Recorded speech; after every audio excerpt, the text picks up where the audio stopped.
ठाकुर ने लिखा है गीतावली के द्वारा। उड़ीलो अरुणा पूरब भागे, द्विजामणि गौरा अमनि जागे। उड़ीलो अरुणा पूरब भागे, द्विजामणि गौरा अमनि जागे।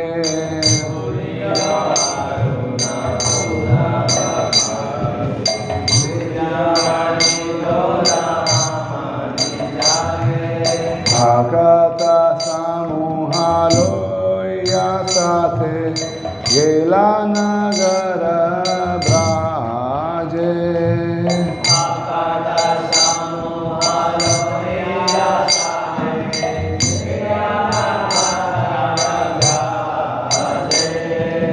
तथाई तथाई बाजल खोर, घना घना ताहे झाझेरा रोल।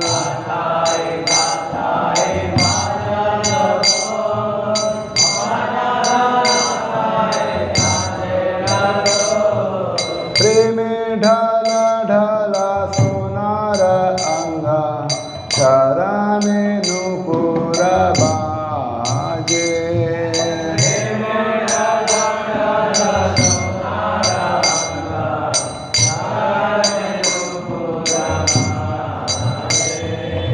मुकुंद माधव यादव हरि, बोले ना बोलो रे वदना भोरी।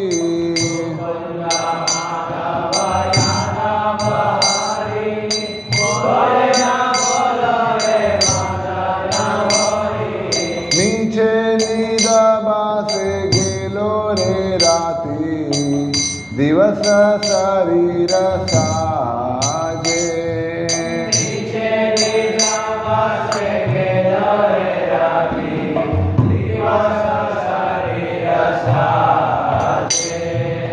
हे माना दुर्लभ मानव देहो, पाइया की करो भावना के हो।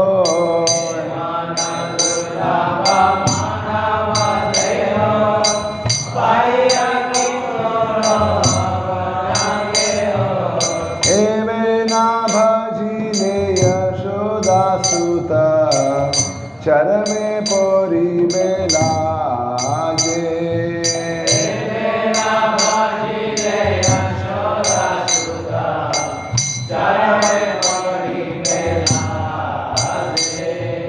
उदित तपाना होइले अस्ता, दिन गेलो बोली होइवे व्यस्ता।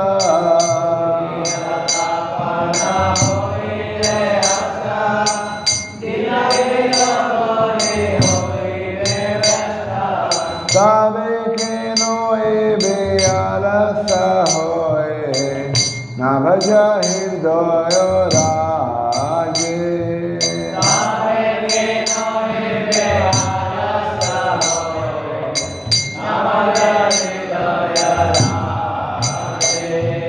जीवन अनित्य जान हसा, ताई नाना विधा विपद भा।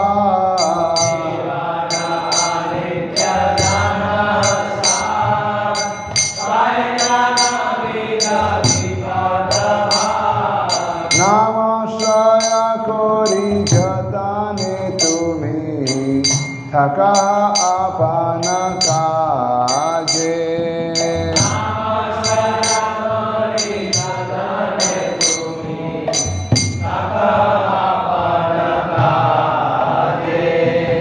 जीवेरा कल्याण साधना का, जगते आसिए मधुर नाम।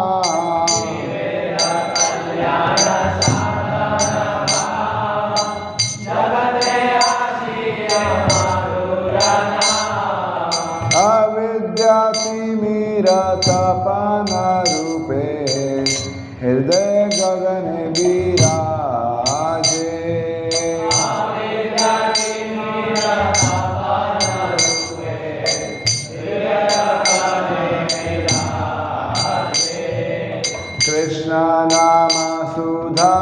कौरिया पान जुराओ भक्ति विनोद प्राण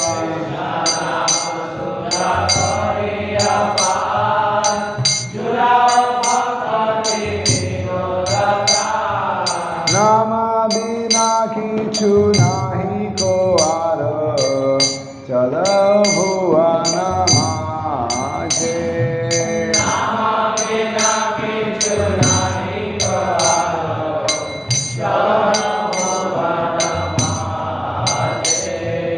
नाम बिना किछु नाही को आर चलो भुवन माझे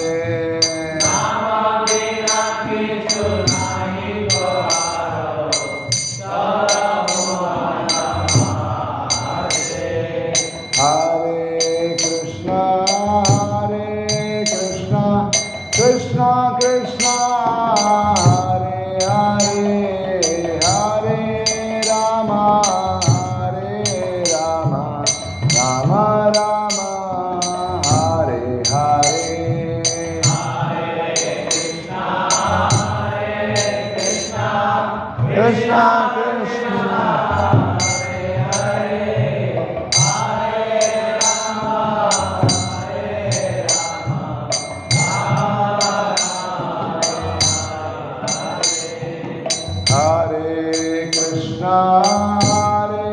कृष्णा कृष्णा कृष्णा हरे हरे हरे राम राम राम हरे हरे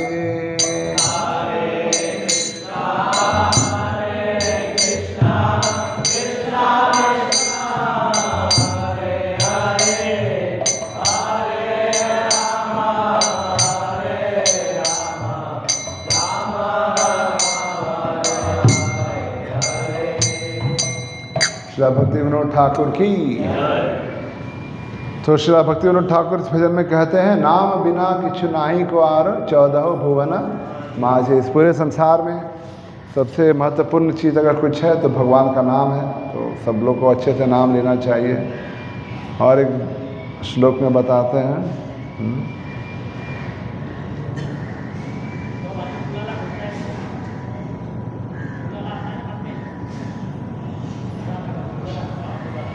जीवन अनित्य जानह सार। जीवन क्या है? अनित्य है। ताहि नाना विधा विपद भार। और अनेक प्रकार के विपदाएं हैं। इसलिए नाम आश्रय करी। नाम भगवान का नाम का आश्रय लो और अपना काम करते रहो। और भगवान का नाम का आश्रय लेने के लिए कहा गया है। तो ये था आज का भजन जो हम लोग ने गाया श्लोक। इसका अनुवाद आप बाद में पढ़ सकते हैं, पर काफ़ी सरल था, तो कोई समस्या नहीं है समझने में। तो हम लोग श्रीमद् भागवतम के प्रथम स्कंद अध्याय 9वां, क्या अध्याय का नाम? भीष्म पितामह का, भगवान श्री कृष्ण की उपस्थिति में भीष्म पितामह का देह त्याग। तो आज का श्लोक 6ठा और 7वां एक साथ है। इसका काफ़ी बड़ा परपट भी है।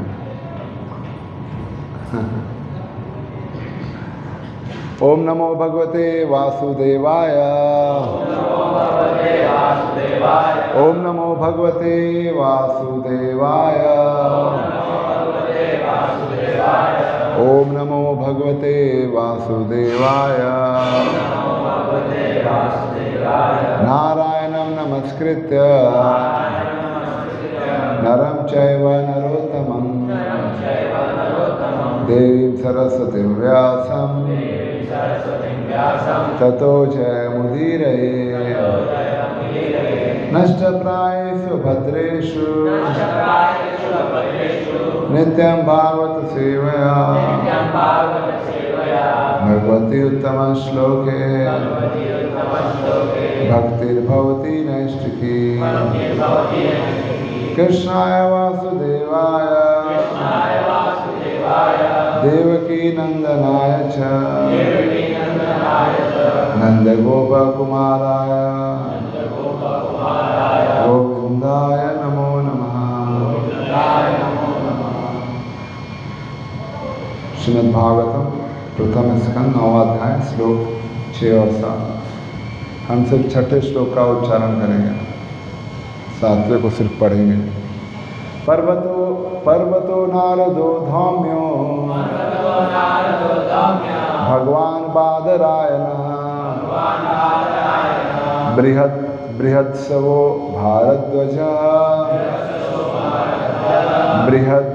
भरद्वाजः शशीयो रेणुकासुतः। पर्वतो नारदो धौम्यो भगवान बादरायणः बृहद्दशवो भरद्वाजः शशीस्यो रेणुकासुतः। पर्वतो नारदो धौम्यो भगवान बादरायणः बृहद्दशवो भरद्वाजः शशीस्यो रेणुकासुतः। Please chant. पर्वतो नारदो धौम्यो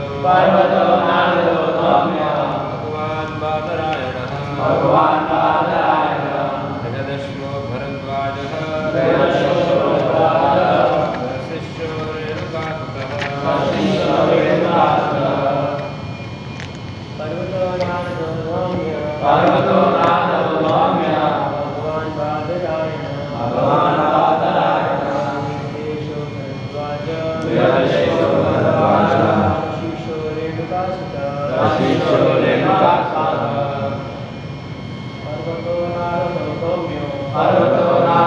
धौम्यो भगवान बादरायणः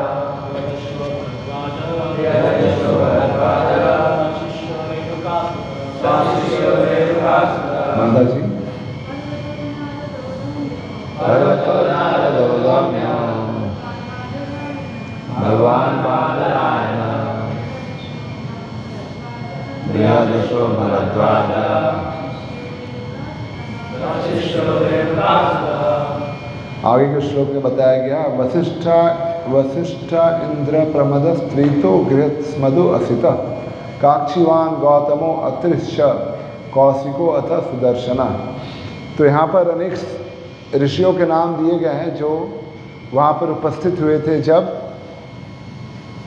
भीष्म पितामह वानों की सैया पर लेटे हुए थे और अपना शरीर त्यागने वाले थे। वहाँ पर भगवान कृष्ण स्वयं आए, 5 पांडव आए, और कौन आया? अनेक ऋषि, देवर्षि, ब्रह्म ऋषि, राज ऋषि, हमने कल पढ़ा था। ब्रह्म ऋषि, देवर्षि, राज ऋषि अनेकों आए और आज कुछ के नाम दिए गए हैं। पर्वत मुनि, नारद मुनि, धौम्य, भगवान ईश्वर के अवतार, बादरायणः श्लव्यास्देव,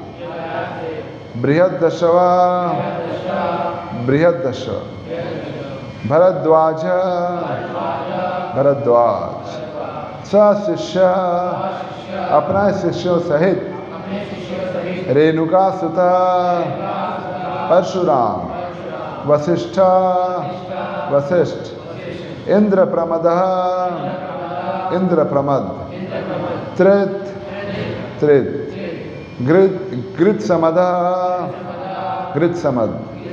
असित कच्छीवान गौतम अत्रि च तथा कौशिक अथ तथा सुदर्शन पर्वत मुनि श्री नारद मुनि, धौम्य ईश्वर के अवतार श्री व्यासदेव, बृहत्सव भरद्वाज, परशुराम तथा उनके शिष्य वशिष्ठ, इंद्रप्रमद, त्रित, गृत्समद, असित, कच्छीवान, गौतम, अत्रि, कौशिक तथा सुदर्शन जैसे सभी ऋषि वहाँ उपस्थित थे। तो हम देख रहे हैं भीष्म पितामह जो एक महाजन है, भगवान के शुद्ध भक्त हैं, और भगवान कृष्ण को अति प्रिय हैं। जब उनकी आयु लगभग 400 वर्ष की थी तो उस समय वो अपना वानों की सैया से के ऊपर गिर पड़े थे और ऐसा लग रहा था मानो आकाश से कोई देवता गिर पड़ा है। और उनको देखने के लिए इतने सारे, इनका ये जो अंत लीला है उसको देखने के लिए अनेक वहाँ पर ऋषि पधारे हैं और अकेले नहीं आए हैं, अपने शिष्यों के साथ आए हैं। अकेले कोई नहीं आए, सब शिष्यों के साथ आए हैं। तो उन सब ऋषियों के बारे में तात्पर्य बताया गया है, तो हम उसको पढ़ने का प्रयास करेंगे। उसके पहले हम लोग मंगलाचरण करेंगे। ओम ज्ञानतिमिरन्धस्य ज्ञानाञ्जनशलाकया चक्षुरुन्मीलितं येन तस्मै श्रीगुरवे नमः। श्रीचैतन्यमनोभीष्टं स्थापितं येन भूतले स्वयं रूप कदा मह्यं ददाति स्वपदान्तिकं। वन्देऽहं श्रीगुरु श्रीयुतापदकमलं श्रीगुरून् वैष्णवांश्च श्रीरूपं सारजातां सहगना रघुनाथामृतं तं सजीवं साद्वैतं सावधूतं परिजनसहितं कृष्णचैतन्यदेवं श्रीराधा कृष्णपादान् सहगना ललिता श्रीविशाखान्वितांश्च। नमो विष्णुपादाय कृष्णापृष्ठाय भूतले श्रीमते भक्तिवेदान्तस्वामिनिति नामिने। नमस्ते सरस्वते देवे गौरवाणी प्रचारिणे निर्विशेषा शून्यवादी पाश्चात्यदेशतारिणे। नमो विष्णुपादाय कृष्णापृष्ठाय भूतले श्रीमते भक्तिसिद्धान्त सरस्वती नामिने। श्रीवर्जमानवी देवी दयिताय कृपाब्धे कृष्ण संबंध विज्ञान दायिने ब्रह्मे नमः। माधुर्यचलप्रेमाढ्य श्रीरूपानुगभक्तिदा करुणा शक्ति विग्रहाय नमस्तुते। नमस्ते गौरवाणी श्रीमूर्तये दीनतारिणे रूपानुगविरुद्धपसिद्धान्तहारिणे। नमः गौरीशोराय साक्षात् वैराग्यमूर्तये कृष्णप्रसादमूर्तिपादाम्बुजाय ते नमः। नमो भक्ति विनोदाय सच्चिदानन्दनामिने गौर शक्ति स्वरूपाय रूपानुगावराय ते। गौराविवार भूमिस्त्वं निर्देश सज्जनप्रिय वैष्णव सार्वभौम श्री जगन्नाथाय ते नमः। वाञ्छाकल्पतरुभ्यश्च कृपा सिन्धुभ्यैव च पतितानां पावनेभ्यो वैष्णवेभ्यो नमो नमः। नमो महावदन्याय कृष्णप्रेमप्रदायते कृष्णाय कृष्णचैतन्य नामने गौरकृष्णे नमः। पंचतत्त्वात्मकं कृष्णं भक्तरूपस्वरूपकं भक्तारं भक्ताख्यं नमामि भक्तशक्तिं। हे कृष्णा करुणा सिंधु दीनबन्धु जगत्पते गोपेश गोपिकान्त राधाकान्त नमस्ते। जयतां सुरतपङ्कोर्मन्दमतिर्गति मत्सर्वसपदाम्बोज राधामदनमोहन दिव्यादितारण्य कल्पद्रुमणा श्रीमद्रत्नागरसिंहासनास्थ श्रीमद्राधा शिलागोविन्देवो पृष्ठानि स्मरामि। श्रीमद्रासरसारम्भी वंशीवटतटस्थित कर्षन्वेणुस्वनैर्गोपी गोपीनाथाय श्रीअस्तुना तप्त काञ्चन गौराङ्गी राधे वृन्दावनेश्वरी विश्वानुसुते देवी प्रणमामि हरिप्रिये। जय श्री कृष्ण चैतन्य प्रभु नित्यानंद श्री अद्वैत गदाधर श्रीवासादि गौर भक्तवृंद। हरे कृष्णा कृष्णा कृष्णा हरे हरे हरे राम राम राम हरे हरे। हरे कृष्णा। सो यहाँ पर हम देख रहे हैं कि अनेक ऋषि, और ये जो कोई ऋषि लोग आए हैं, पर्वत मुनि, श्री नारद मुनि, भगवान के सम अवतार वेद व्यास, ये कोई साधारण लोग नहीं हैं। ये सब अति शुद्ध भक्त हैं, पूर्ण रूप से शुद्ध भक्त हैं। नारद मुनि की चर्चा तो भागवतम के हर स्कंद में है। कितने स्कंद है भागवतम के? हर स्कंद में आपको नारद मुनि मिलेंगे। इतने महान प्रचारक हैं। Every canto he has a story, he is in the story. हर स्कंद में है वो है नारद मुनि। तो हम समझ सकते हैं कि भले ही भीष्म पितामह अधर्म पार्टी कौरवों के साथ थे, लेकिन फिर भी वो भगवान के शुद्ध भक्त बने रहे। भले बाहर की दुनिया क्यों ना सोचे कि ये कैसा भक्त है, अधर्म के साइड में है, लेकिन उनके लिए क्या ज़्यादा महत्वपूर्ण था? भगवान को क्या प्रसन्न करेगा, व्हाट विल प्लीज कृष्णा मोर। भगवान की प्रसन्नता किस में है? भगवान की प्रसन्नता है कि मैं अधर्म के साइड में जाऊं तो मैं अधर्म के साइड में जाऊं। भगवान की प्रसन्नता है कि मैं धर्म के में रहूं तो मैं धर्म में रहूं। तो भगवान की इच्छा थी कि वो अपोजिट पार्टी में रहे और उनके साथ युद्ध करे। हाँ, तो इसलिए उन्होंने वो साइड लिया। हालांकि बाहर के लोगों को ये बिल्कुल भी पसंद नहीं आएगा कि ये कैसे शुद्ध भक्त हो सकता है जो कौरवों के बिहाफ पर, कौरवों के लिए भगवान से युद्ध कर रहा है और युद्ध नहीं कर रहा है। ऐसा बताते हैं कि वैष्णोदेव के बाणों से पूरा भगवान का शरीर छन्नी छन्नी हो गया था, जगह जगह उनके बाण लगे थे विष्णुदेव के, और वहाँ से लहू ब्लड निकलता था। और वो ब्लड जो युद्ध क्षेत्र का जो डस्ट था, मिट्टी थी, उससे वो ब्लड पूरा मिक्स हो गया था और भगवान के शरीर पे लगा हुआ था। ब्लड मिक्स विथ धूल भगवान के शरीर का। और ये किसने चलाए ये सारे तीर? भीष्म पितामह ने। और ये भगवान को बहुत प्रसन्नता दे रहा था तो ये अद्भुत लीला है, हमारे समझ के परे है। हम ऐसा नहीं कर सकते।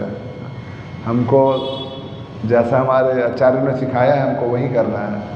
तो लेकिन हम देखते हैं कि इससे भगवान अति प्रसन्न हुए। हालांकि बाह्य संसार में लोग इसको अपराध कहेंगे, लोग कहेंगे ये कैसा भक्त है, भगवान पे तीर चला रहा है।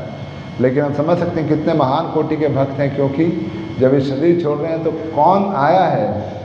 सारे ब्रह्म ऋषि, राज ऋषि, देव ऋषि, इतने महान महान ऋषि लोग आए हैं देखने के लिए। और अकेले नहीं आए, किसको लेकर आए हैं? अपने सभी शिष्यों को लेकर आए कि चलो सबको ही दर्शन करो कि ऐसा महान हस्ती अपना शरीर त्यागने जा रहा है। और स्वयं भगवान कृष्ण भी उधर आए हैं, केवल महान ऋषि लोग नहीं आए हैं, स्वयं भगवान कृष्ण भी वहाँ पर पधारे हैं पांडवों के साथ। तो यहाँ तात्पर्य में हम देखेंगे प्रभुपाद जी ने तात्पर्य में सभी ऋषियों के बारे में लिखा है कि वो ऋषि कौन है, उनका स्तर क्या है, उनकी महानता क्या है। तो आज का सेशन में हम इसको पढ़ेंगे तो आपको इन ऋषियों के बारे में और अधिक जानकारी प्राप्त होगी। तो सबसे पहले पर्वत मुनि के बारे में बताया गया है। पर्वत मुनि सबसे ज्येष्ठ मुनि माने जाते हैं। वे श्री नारद मुनि के लगभग निरंतर संगी होते हैं। श्री श्री राधा माधव की, श्री श्री जगन्नाथ बलदेव सुभद्रा मैया की, श्री श्री गौर निताई की, जगत गुरु श्रील प्रभुपाद।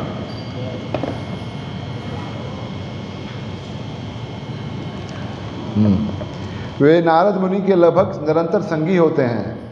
वे अंतरिक्ष यात्री भी हैं जो किसी भौतिक यान की सहायता के बिना वायु में यात्रा करने में समर्थ हैं। अभी हमारे एक अंतरिक्ष यात्री हैं, वो अंतरिक्ष में फंसे हुए हैं, जानते हैं आप? यू आर तो away from all news and social media. एक नासा की एस्ट्रोनॉट है, उसका नाम है सुनीता विलियम्स। वो पिछले कई महीनों से अंतरिक्ष में फंसी हुई है, वापस आने का कोई ठिकाना नहीं है, कब आएगी। उसका अंतरिक्ष यान खराब हो गया है वहाँ पर तो अभी में भी फरवरी में या मार्च में अटेम्प्ट करेंगे उसको वापस लाने का। तो ये सब नेचुरल नहीं है, लेकिन यहाँ पर बताया गया है कि पर्वत मुनि अंतरिक्ष यात्री भी हैं और बिना किसी भौतिक यान की सहायता के बिना वायु में यात्रा कर सकते हैं। जैसे हम पृथ्वी पर बिना किसी यान के चल सकते हैं। और कुछ लोग जिनको स्विमिंग आता है तो वो तैर सकते हैं, उनको कोई यान नहीं चाहिए। हम पृथ्वी पर चल सकते हैं, हमें कोई यान नहीं चाहिए। वैसे पर्वत मुनि वायु में यात्रा कर सकते हैं, उनको कोई यान नहीं चाहिए। पर्वत मुनि श्री नारद मुनि के समान ही देवर्षि अर्थात देवताओं में महान ऋषि हैं। Is ringing the bell so loudly. Kaustubh. वे महाराज परीक्षित के पुत्र महाराज जन्मेजय के यज्ञ के समय श्री नारद मुनि के साथ उपस्थित थे। इस यज्ञ में विश्व के समस्त सर्पों का विनाश किया जाना था। पर्वत मुनि तथा श्री नारद मुनि गंधर्व भी कहलाते हैं, क्योंकि वे भगवान की महिमा का गायन करते हुए आकाश में विचरण कर सकते हैं। चूँकि वे आकाश में विचरण कर सकते हैं, अतएव उन्होंने वहीं से द्रौपदी का स्वयंवर देखा था। श्री नारद मुनि की तरह पर्वत मुनि भी स्वर्ग के राजा इंद्र के दरबार में जाया करते थे। गंधर्व के रूप में वे कभी कभी एक महत्वपूर्ण देवता कुबेर के राज दरबार में जाते थे। एक बार श्री नारद मुनि तथा पर्वत मुनि दोनों के ही सामने महाराज सृंजय की पुत्री के कारण समस्या आ खड़ी हुई। महाराज सृंजय को पर्वत मुनि के वरदान से पुत्र लाभ हुआ।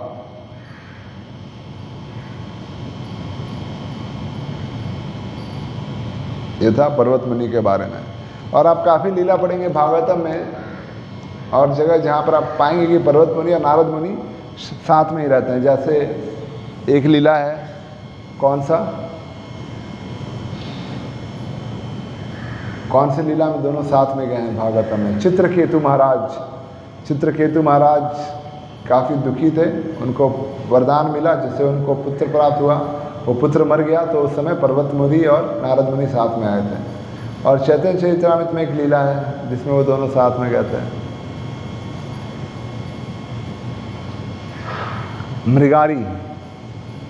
मृगारी का नाम सुना है? क्या था वो?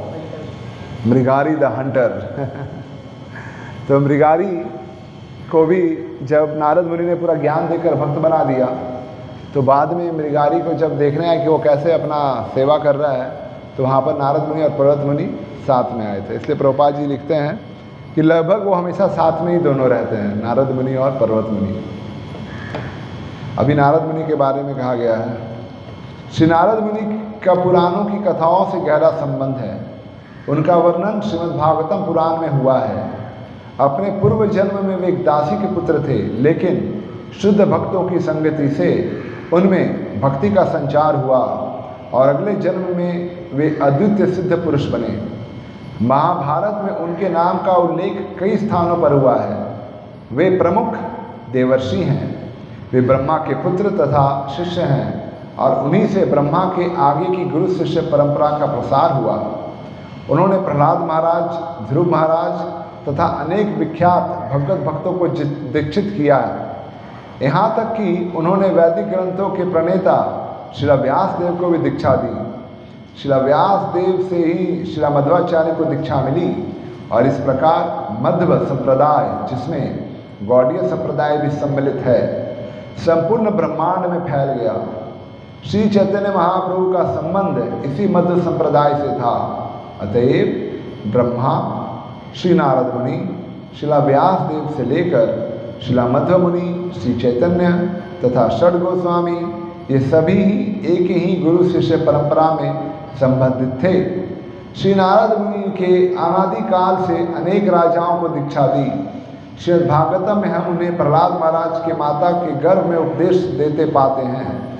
उन्होंने भगवान श्री कृष्ण के पिता वसुदेव तथा महाराज युधिष्ठिर को भी उपदेश दिया है। तो ये बताया जा रहा है नारद मुनि के बारे में कि किस प्रकार नारद मुनि पूर्व जन्म में एक दासी पुत्र थे, लेकिन अगले जन्म में भक्ति वेदांतों की सेवा करके क्या बन गए? नारद मुनि बन गए। और उन्होंने वेद व्यास को वो दीक्षा दिया, युधिष्ठिर महाराज को ज्ञान दिया, ध्रुव महाराज, प्रहलाद महाराज, ये सबके गुरु है नारद मुनि। तो जैसा मैंने बताया कि हम नारद मुनि के बारे में भागवतम के हर स्कंद में वर्णन है, क्योंकि हर स्कंद में किसी ना किसी को प्रचार कर रहे हैं, या कुछ लीला है या कहीं वो लीला में भाग ले रहे हैं। पर वो एक ऐसे महान भक्त हैं जो पूरे भागवतम में है और अनेक पुराणों में हैं, और वो भी स्वयं वहाँ पर उपस्थित हुए हैं जहाँ पर विष्णु पितामह अपना शरीर त्यागने वाले हैं। नारद मुनि के बारे में पढ़ते हैं, उन्होंने मृगारी को भी शिक्षा दी, उसको भी भक्त बनाया। मृगारी तो सब जानते हैं, सुना है ना आपने मृगारी के बारे में? करणपुर आपने सुना है कि नहीं मृगारी के बारे में? हाँ, उसके कर्मों के बारे में नहीं सुना है? हरीश क्या?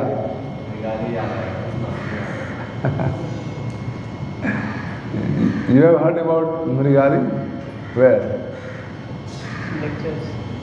आपने सुना है राहुलपुर मृगारी? आपने भी नहीं सुना है? यस कौस्तुभ प्रभु आपके काफ़ी तो ठीक है, मृगारी के बारे में आपको बताएंगे। चैतन्य चरितामृत में ये लीला है। एक शिकारी था जो शिकार करता था और अनेक पशुओं को आधा मार के छोड़ देता था तड़पने के लिए, और ये इसका डेली का काम था। पशुओं को आधा मारकर छोड़ देता था जंगल में। तो एक बार नारद मुनि उस रास्ते से जा रहे थे तो उन्होंने देखा एक हिरन आधा मरा हुआ है, तड़प रहा है, एक खरगोश आधा मरा हुआ तड़प रहा है। इस तरह से अनेक जानवर आधे मरे हुए थे और तड़प रहे थे। तो नारद मुनि को बहुत दया आ गई, कौन है ये, किसने ये सब किया है? तो उधर से मृगारी आया सामने, उसका नाम था मृगारी। मृग आरी मतलब मृग अरी, जो मृग का दुश्मन है मृगारी। तो बोला मैंने किया है। तो उसने बोला महाराज क्या आपको कुछ हिरन के चमड़े चाहिए तो आप बता दीजिए, मैं देता हूँ, या आपको कुछ और चाहिए, कुछ भी चाहिए तो मैं आपको दे सकता हूँ इन पशुओं से। तो नारद मुनि ने बोला मुझे कुछ नहीं चाहिए। उन्होंने बोला तुम मेरे लिए एक छोटा सा काम करोगे क्या? तो मृगारी ने कहा जरूर करूँगा महाराज, बोलिए क्या सेवा है? तो बोला आगे से इन पशुओं को आधा मत मारना। बोला फिर क्या करूँ? बोला पूरा मारना। तो मृगारी ने बोला अरे आधा नहीं मारना, पूरा मारना। क्यों? तो नारद मुनि ने समझाया कि जब इनको आधा मारते हो तो इनको कितनी वेदना होती है, इनको कितना तड़पना पड़ता है, इनको बहुत पीड़ा होती है, इसके कारण आपको बहुत पाप लगेगा। तो इससे अच्छा है कि आप पूरा मारो। हाँ, तो पाप, तो मृगारी अभी सब सुन रहा था, तो पहली बार उसने अपने जीवन में सुना कि पशुओं को मारने से पाप लगता है। तो फिर वो नारद मुनि के साथ में था, तो नारद मुनि ने उसको ये कहा कि देखो आप इन पशुओं को मार रहे हो, इन पशुओं को मारने से आपको इतने पाप लग रहे हैं जिससे आपको भविष्य में ये सारे पशु भी आपको मारेंगे। जैसे हम किसी बकरी, चिकन, ये सबको लोग मारते हैं, इसको क्या बोलते हैं? मीट, मांस मतलब मांस। पहले इसको मांस बोला जाता था कि मेरे साथ भी यही होगा, मांस। वो धीरे धीरे क्या बन गया? मांस बन गया। पर पहले उसको कहा जाता था मांस, मतलब मैं जिस पशु को मार रहा हूँ भविष्य में वो पशु मेरा हत्या करेगा, मांस, मेरे साथ भी यही होगा। तो बाद में इसको मांस बोलने लगे। तो नारद मुनि ने उसको बताया कि तुमने जितने पशुओं को मारा ये सब पशु भविष्य में आपको भी मारेंगे अगले जन्म में। तो भयभीत हो गया, तो बोला फिर मैं क्या करूं? तो नारद मुनि ने कहा कि इन पशुओं को मारना बंद कर दो। तो बोला ये तो मेरा फैमिली बिजनेस है, पारिवारिक धंधा है, मेरे दादाजी, परदादाजी, पिताजी सब ऐसे ही हम अपना जीवन चलाते हैं, पशुओं को मारते हैं और इनकी चमड़ी बेचते हैं, इनका खाल बेचते हैं, इनका मांस बेचते हैं, और जैसे हमारा जीवन चलता है। अगर हम इनको नहीं मारेंगे तो फिर मेरा जीवन कैसे चलेगा? तो नारद मुनि ने बोला मेरी जिम्मेदारी है कि तुम्हारा जीवन, तुम्हारे परिवार का जीवन कैसे चलेगा, आप इन पशुओं को मारना छोड़ दो। तो नारद मुनि एक महान भक्त है, उनका संग मृगारी को इतना मिल रहा था, तो नारद मुनि के संग से मृगारी का हृदय परिवर्तन होने लगा। तो बोला ठीक है महाराज, फिर बताइए क्या करना है? तो नारद मुनि ने से कहा सबसे पहले तुम्हारे पास जो तीर धनुष है, इस धनुष को तोड़ दो। अब ये बहुत बड़ी चीज़ है, जो धनुष जो उसका जीवनोपार्जन का हिस्सा है, जिससे वो डेली पशुओं को मारता है और अपना जीवन चलाता है, नारद मुनि ने क्या कहा? उसको तोड़ दो, धनुष को तोड़ दो और सारे जो बाण है उसको फेंक दो। ये तो बहुत कठिन कार्य था, लेकिन ये धनुष तोड़ना ही मृगारी के लिए क्या हो गया? मृगारी का दीक्षा हो गया इस प्रकार से, क्योंकि उसने गुरु की बात मानी और धनुष को तोड़ दिया। जब मृगारी ने धनुष को तोड़ दिया तो फिर नारद मुनि ने उसको कहा कि तुमने इन पशुओं को मारकर जितना भी धन कमाया है ये सब पाप का धर्म है, इसको क्या करो? इसको जाकर ब्राह्मणों वैष्णवों में बांट दो, क्योंकि ये पाप के धन से जीवन नहीं जीना चाहिए, इससे बहुत पाप होगा। तो अभी मृगारी बेचारा सोच रहा है, पहले तो धनुष तोड़वा दिया, अभी बोल रहे हैं कि जितना धन कमाया है वो सब भी बांट दो, सब जो भी धन है तुम्हारे पास सब वितरण कर दो ब्राह्मणों वैष्णवों को, क्योंकि इससे आपको बहुत पाप मिल रहा है। तो आज्ञा थी, अभी गुरु स्वीकार किया था नारद मुनि को। फिर नारद मुनि ने उसको कहा नदी के तट पर आओ, अपना घर भी त्याग दो और सिर्फ एक जोड़ी कपड़े लेकर अपनी पत्नी के साथ नदी के तट पर आ जाओ। Only one pair of clothes, और कुछ भी नहीं। तो मृगारी ने बहुत सिंसियरली नारद मुनि की आज्ञाओं का पालन करते हुए अपना सारा धन वितरण कर दिया ब्राह्मणों वैष्णवों में, अपना घर छोड़ दिया, नदी के तट पर आ गया। वहाँ पर नारद मुनि ने उसको एक कुटिया बना कर दी और उस कुटिया में बोला अभी यहीं पे रहो, नदी में स्नान करो, और कुटिया के सामने एक लगा दिया तुलसी का पौधा और कहा इसके सामने जप करो। क्या जप करो? हरे कृष्णा कृष्णा कृष्णा हरे हरे, हरे राम राम राम हरे हरे। ये जप करने का सेवा लगा दिया किसने? नारद मुनि ने। जब मृगारी वहाँ पर जप करने लगा तो गांव के जितने लोग थे उनको पता चला कि मृगारी जो एक बहुत बड़ा शिकार करने वाला व्यक्ति था वो एक साधु बन गया है और केवल अभी भगवान का नाम लेता है। उसने अपने धनुष तोड़ दिए, उसने अपने सारे धन ब्राह्मणों को बांट दिए। तो सभी आसपास के गांव में जितने लोग थे सब बहुत आश्चर्यचकित हो गए कि अरे मृगारी एक साधु बन गया, ऐसा कैसे हो सकता है। तो सब गांव से उसको मिलने आते थे और जितने भी लोग गांव से मिलने आते थे सब उसके लिए कुछ लेकर आते थे। कोई वस्त्र लेकर आ रहा था, कोई राइस लेकर आ रहा था, कोई दाल लेकर आ रहा था, कोई मिल्क लेकर आ रहा था। इतना खाने को आ रहा था कि मृगारी उसको पूरा यूज़ भी नहीं कर पा रहे थे, उपयोग भी नहीं कर पा रहे थे। तो कुछ समय बीत गया तो उसके बाद फिर एक बार नारद मुनि और पर्वत मुनि उस रास्ते से जा रहे थे तो उन्होंने देखा, नारद मुनि ने कहा कि चलो मेरा एक शिष्य आपको मिलाऊंगा। तो नारद मुनि और पर्वत मुनि इस रास्ते पे आए तो देखा मृगारी अपने कुटिया में था। तो नारद मुनि ने आवाज़ दिया, हे मृगारी। अभी उसका नया नाम क्या दिया वो मुझे नहीं पता लेकिन ऐसे ही बुलाया। तो वो आया, लेकिन वो आ रहा था तो धीरे धीरे, ऐसे सीधा आना चाहिए पर ऐसे ऐसे उछल उछल कर आ रहा है, कभी लेफ्ट जा रहा है, कभी राइट जा रहा है, धीरे धीरे आ रहा है।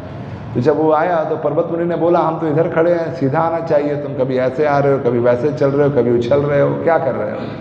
तो बोला महाराज रास्ते में बहुत चींटियाँ थी, वो चींटियाँ ना मर जाएं इसलिए मैं थोड़ा संभल के आ रहा था, लेफ्ट राइट होकर थोड़ा संभल के आ रहा था, चींटियाँ ना मर जाएं। तो पर्वत मुनि ने कहा कि नारद मुनि आप सच में एक टच स्टोन के समान है, आप एक चिंतामणि पत्थर हैं, क्योंकि आपके स्पर्श से ये शिकारी क्या बन गया? भगवान का शुद्ध भक्त बन गया। तो ये मृगारी भगवान का शुद्ध भक्त बन गया। फिर मृगारी ने नारद मुनि को कहा महाराज और आप मत भेजिए, मेरे पास बहुत ज़्यादा खाने की वस्तुएं, फल, दूध, कपड़े बहुत आ रहे हैं, कृपया आप लोगों को रोकिए, इतना नहीं चाहिए क्योंकि इतने लोग आते थे दर्शन करने के लिए कि भाई इतना बड़ा ये साधु बन गया। तो ये मृगारी को भक्त किसने बनाया? नारद मुनि ने। तो नारद मुनि ऐसे हैं, केवल मृगारी को नहीं अनेक लोगों को भक्त बनाया और वो जो कुछ बोलते हैं लोग उसको मानते थे। जब हिरण्यकशिपु तपस्या करने गए तो उनकी जो पत्नी थी उसका नाम क्या था? केयादु। केयादु को देवताओं ने बंदी बना लिया और बंदी बनाकर लेकर जा रहे थे क्योंकि उन्होंने सोचा हिरण्यकशिपु इतना बड़ा राक्षस है, उसकी पत्नी अभी ये पुत्र होगा, ये और बड़ा राक्षस बनेगा, तो जैसे ही ये पुत्र जन्म लेगा इसको हम मार देंगे। तो केयादु को जब बंदी बनाकर ला रहे थे तो नारद मुनि उधर आ गए। नारद मुनि ने देखा ये देवता लोग क्या कर रहे हैं। बोला ये क्या कर रहे हो? तो बोला ये हिरण्यकशिपु की पत्नी है, इसको हम हमारे पास बंदी बना कर रखेंगे, जब इसको पुत्र प्राप्त होगा तो हम इसका वध कर देंगे पुत्र का। तो नारद मुनि ने कहा नहीं, इसके अंदर जो पुत्र है इसके गर्भ में वो कोई राक्षस नहीं है, वो महाभागवत है। बस नारद मुनि ने इतना बोला, देवताओं ने स्वीकार कर लिया। तुरंत सबने केयादु को दंडवत प्रणाम करके उनकी परिक्रमा की, क्योंकि उनके गर्भ में कौन है? महाभागवत है। तो किसी ने आर्ग्यू या डिबेट नहीं किया नारद मुनि के साथ, अरे आप कैसे कह सकते हैं, हो सकता है ये भी डेमन हो, आपके पास क्या प्रूफ है कि ये भागवत है हाँ, किसी ने आर्ग्यू डिबेट नहीं किया। नारद मुनि ने बोला, उन्होंने मान लिया, केयादु को प्रणाम किया, उनकी परिक्रमा की और चले गए वहाँ से। फिर नारद मुनि ने केयादु का ध्यान रखा और केयादु को जितना भी ज्ञान दिया वो सब किसने सुना? प्रहलाद महाराज ने गर्भ के अंदर ही सुन लिया। जब वो गर्भ की माँ के गर्भ से बाहर निकले तो कैसे आए? एकदम शुद्ध भक्त बनकर आए, डे 1 से बाहर संसार में आने से पहले ही पूरा भागवत सीख कर आए, नारद मुनि से सब ज्ञान प्राप्त करके आए तो ऐसी लीला है नारद मुनि की। हम लोग उसको प्रचार करते हैं जो जन्म लिया है, नारद मुनि उसको भी प्रचार कर देते हैं, जो जन्म अभी तक नहीं लिया है, अभी तक माता के गर्भ में, उसको भी वो भक्त बना देते हैं। इतने महान प्रचारक हैं नारद मुनि। तो नारद मुनि भी उस जगह पर आए थे जहाँ पर भीष्म पितामह अपना शरीर त्याग करने वाले थे। जैसे हम समझ सकते हैं नारद मुनि स्वयं आ रहे हैं, मतलब कितने महान वैष्णव थे भीष्म पितामह। और जैसा मैंने बताया, यहाँ पर लिखा है कि भगवान कृष्ण भी स्वयं आए थे और उन्होंने दर्शन दिया। ऐसा कहा गया है शास्त्रों में कि हमको हमारा जीवन ऐसे जीना चाहिए कि अंते नारायण स्मृति, अंत काल में हम नारायण का स्मरण कर सके। अगर हमने जीवन भर पाप किया है और हमने मांस मछली खाए हैं, जुआ खेला है और नशा किया है, तो फिर हम नारायण की स्मृति नहीं कर सकते। अंत समय में हमने जो जीवन भर किया है उसी की स्मृति होगी। तो इसलिए शास्त्रों में कहा गया है कि अपना जीवन ऐसे जीना चाहिए, प्रतिदिन भगवान की सेवा करनी चाहिए, भगवान का नाम जप करना चाहिए। तो क्या होगा, फिर अंते नारायण स्मृति होगा।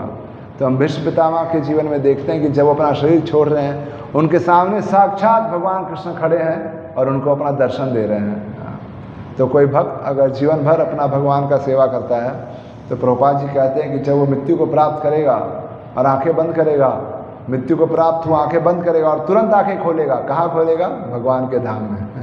जैसे हम लोग कभी सोए रहते हैं और हमको कोई बहुत डरावना सपना आता है, एकदम डरावना सपना, हम एकदम डर जाते हैं और हमको लगता है क्या हो रहा है हमारे साथ, और हम एकदम भयभीत रहते हैं। और अचानक से आंखें खुलती है और दिखता है क्या, कह रही ये तो सब सपना था।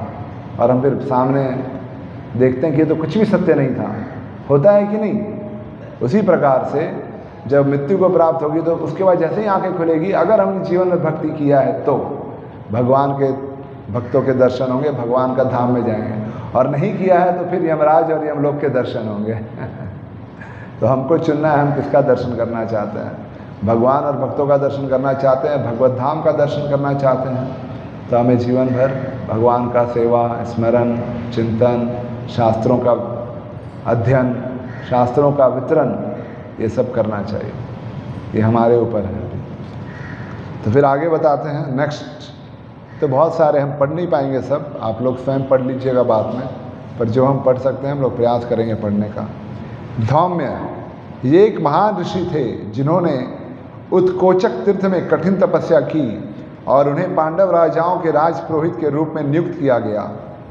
उन्होंने पांडवों के अनेक संस्कारों में पुरोहिताई की और द्रौपदी की सगाई के समय उन्होंने हर एक पांडव का संस्कार कराया। वे पांडवों के वनवास के समय भी उपस्थित थे और जब भी उन्होंने कोई कठिनाई होती तो वो उन्हें परामर्श दिया करते थे। उन्होंने उपदेश दिया था कि इस प्रकार 1 वर्ष तक अज्ञातवास किया जाए और पांडवों ने उनके उपदेश को कठोरता से पालन किया था। कुरुक्षेत्र युद्ध के बाद जब सामूहिक अंतिम संस्कार संपन्न हुआ तब भी उनका नाम आता है। महाभारत के अनुशासन पर्व में उन्होंने महाराज युधिष्ठिर को अत्यंत विस्तृत धार्मिक उपदेश दिया है। वास्तव में वे गृहस्थों के लिए उपयुक्त पुरोहित थे क्योंकि वे पांडवों को धर्म के उचित पथ पर मार्गदर्शन कर सके। पुरोहित का कार्य है गृहस्थ को आश्रम धर्म या किसी वर्ण विशेष की वृत्ति के समुचित मार्ग पर क्रमशः अग्रसर कराना है। एक कुल पुरोहित तथा आध्यात्मिक गुरु में कोई विशेष अंतर नहीं होता। ऋषि, मुनि, संतों तथा ब्राह्मणों का विशेष रूप से यही कर्तव्य था। तो यहाँ पर बताया गया है धौम्य ऋषि के बारे में कि वो पांडवों के कुल पुरोहित थे और उन्होंने पांडवों के अनेक साथ उनका सहयोग दिया। प्रभुपाद जी तात्पर्य में लिखते हैं आज से कई वर्ष पूर्व जो हर परिवार में कोई ना कोई परिवार का पुरोहित होता था और वहीं उनका एक तरह से आध्यात्मिक गुरु भी हुआ करता था। लेकिन वर्तमान में अभी स्थिति ऐसी नहीं है क्योंकि जो पुरोहित हैं वो खुद स्वच्छता का पालन नहीं करते, पान तंबाकू बीड़ी खाते हैं, मांसाहार करते हैं, तो वो गुरु के लायक नहीं है। लेकिन एक समय था जब पुरोहित लोग अत्यंत शुद्ध जीवन जीते थे और इसलिए वो गुरु स्वीकार करने के योग्य भी थे कि हम उनको गुरु के रूप में स्वीकार कर सके। इसलिए एक परिवार में जो उस परिवार का पुरोहित हुआ करता था वहीं उस परिवार के सभी सदस्यों का गुरु भी हुआ करता था। कोई अन्य गुरु के वो तलाश नहीं करते थे। लेकिन अभी स्थिति ऐसी नहीं है। प्रभुपाद जी कहते हैं ऋषि मुनि संतों तथा ब्राह्मणों का यही कर्तव्य। क्या उनका कर्तव्य है? आध्यात्मिक ज्ञान देना। ऋषि मुनि ब्राह्मणों का कर्तव्य है आध्यात्मिक ज्ञान देना। तो प्रभुपाद जी का कृपा है कि हम सबको आध्यात्मिक ज्ञान मिल रहा है। प्रभुपाद जी ने इतनी पुस्तकें लिखी है, भागवतम लिखा है, इतने सारे शास्त्र लिखे हैं, जिसके कारण हमको आध्यात्मिक ज्ञान प्राप्त होता है। नहीं तो हमें कहाँ से ज्ञान मिलता? जब तक हम भक्तों को मिले नहीं, जब तक हम इस्कॉन से जुड़े नहीं, हमें भी कोई आध्यात्मिक ज्ञान नहीं था। हमने जो भी आध्यात्मिक ज्ञान थोड़ा बहुत सुना था टीवी सीरियल्स में देखकर या घर में अपने माता पिता से कुछ सुनकर, पर पूर्ण रूप से आध्यात्मिक ज्ञान नहीं था। पता नहीं था कि भगवान कृष्ण ही परम पुरुषोत्तम भगवान है, इसका भी ध्यान नहीं था। लेकिन जब हमें प्रभुपाद जी की पुस्तक मिली तो क्या हुआ? इन पुस्तकों से हमको समझ में आया कि हमारा वास्तविक अस्तित्व क्या है, हम कौन हैं। हम शरीर नहीं, हम आत्मा हैं। भगवान कौन है, हम भगवान के साथ अपना संबंध कैसे स्थापित कर सकते हैं और भगवान की किस प्रकार से हम आराधना कर सकते हैं, और इस शरीर के अंत में किस प्रकार हम अपने आप को भौतिक संसार से छुड़ाकर आध्यात्मिक संसार में लेकर जा सकते हैं। तो ये जो शास्त्र हैं ये क्या है? ये वास्तविक में एक आध्यात्मिक धन है। इसको हम पढ़ेंगे भागवतम गीता, तो इससे जो हमें भक्ति का ज्ञान प्राप्त होगा उसके द्वारा ही हम अपना कल्याण कर सकते हैं। नहीं तो और कोई हमारा बाहर का जो भौतिक धन है उससे हमारा कोई भी लाभ नहीं होने वाला है, कोई लाभ नहीं होने वाला है। आगे बताते हैं व्यास देव के बारे में। श्रील व्यास देव वे कृष्ण द्वैपायन सत्यवती सुत पाराशर्य पराशरात्मज बादरायण व्यासदेव आदि नामों से विख्यात हैं।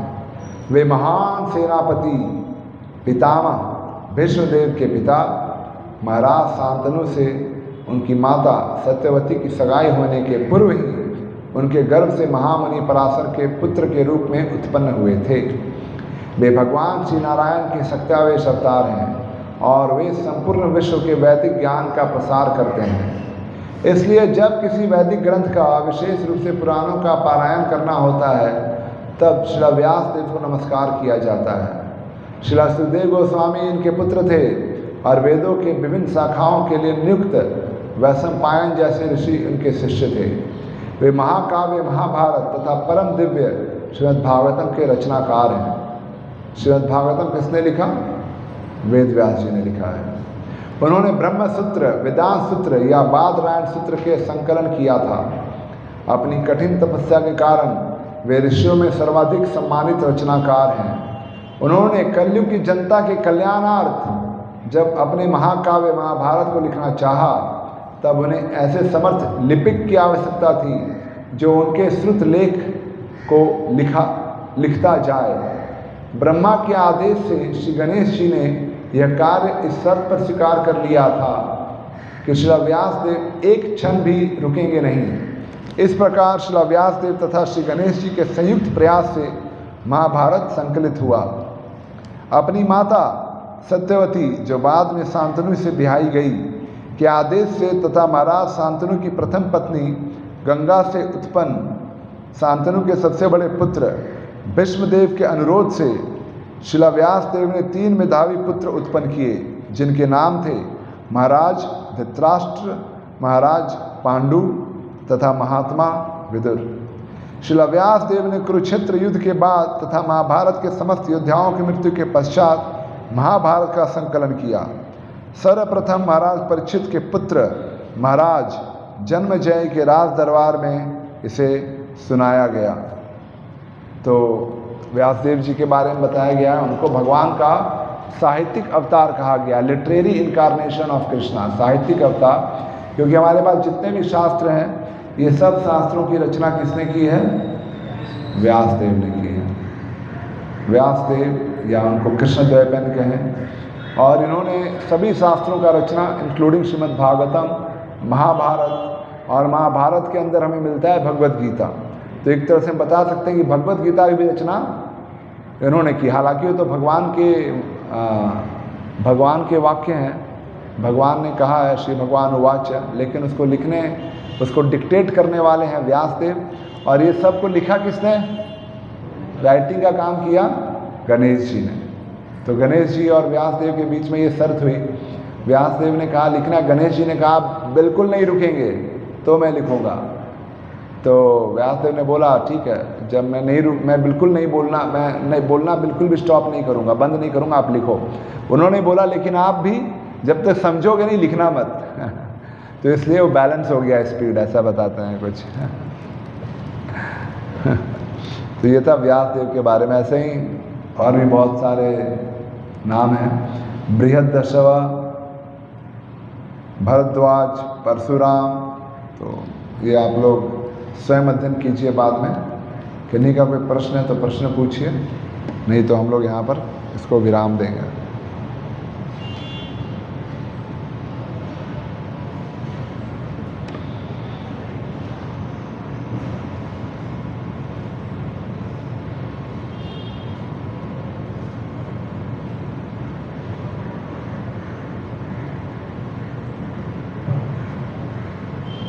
तो अभी आप पढ़ते जाएंगे विष्णुदेव के बारे में, विष्णु पितामह विष्णुदेव के बारे में इस अध्याय में। और हम उनसे प्रेरणा लेना चाहिए कि किस प्रकार वो भगवान के शुद्ध भक्त हैं, महाजन हैं। कल हमने पढ़ा था प्रहलादो जन को भीष्मो, 12 महाजन में एक महाजन है, भगवान के शुद्ध भक्त है।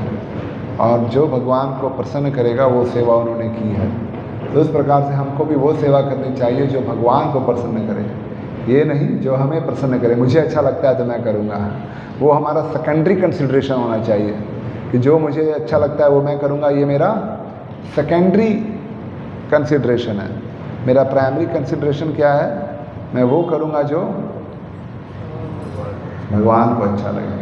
और वो कैसे पता चलेगा? जो हमारे वरिष्ठ भक्त हमको सेवा देते हैं। तो हम बहुत दीनहीन भाव से सेवा करना चाहिए। नहीं सोचना चाहिए कि हम इसमें निपुण हैं तो हम यही करें, या हम बहुत बुद्धिमान हैं तो हम यही करें। हम जितना नम्र रहेंगे उतना आसान है हमारे लिए भगवान के धाम जाना। और हम नम्र नहीं रहेंगे तो फिर हम भगवान के धाम नहीं जा सकते। तो हमें नम्र होना चाहिए।